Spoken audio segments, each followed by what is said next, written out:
amores! Hoje na nossa aula de História nós vamos estudar sobre a colonização. Nós vamos iniciar a unidade 5. Mas antes da gente começar a unidade 5, vamos relembrar algumas coisas que nós vimos lá na unidade 4.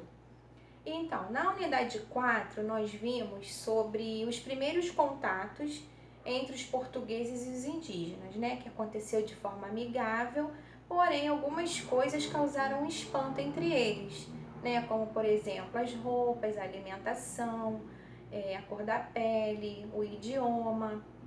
Outra coisa também, uma diferença entre eles, que nós vimos, foi sobre a religião, porque os índios acreditavam em deuses ligados à natureza, como o sol, a lua, os trovões. Já os portugueses, eles eram da religião católica. E assim que chegaram aqui, rezaram uma missa.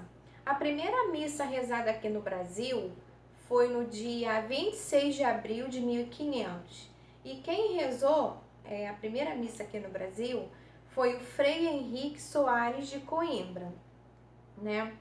Outra coisa também é que os indígenas chamavam essas terras que hoje são o Brasil de Pindorama, né? Que na língua tupi significa terra das palmeiras.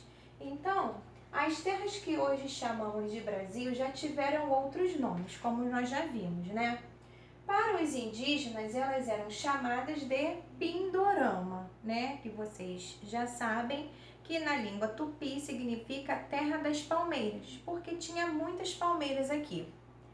Os portugueses deram o nome de Ilha de Vera Cruz, porque pensavam que se tratava de uma ilha, tá bom? Então agora vamos lá na unidade 5.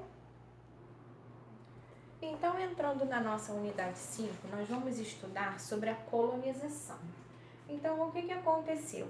Dom Manuel, o rei de Portugal, ele organizou a primeira viagem para fazer o reconhecimento das novas terras que foram descobertas.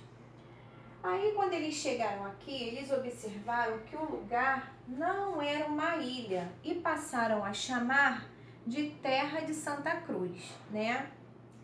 Perceberam também a grande quantidade de uma árvore chamada pau-brasil. E com o tronco dessa árvore se extraía uma tinta vermelha que servia para tingir tecidos.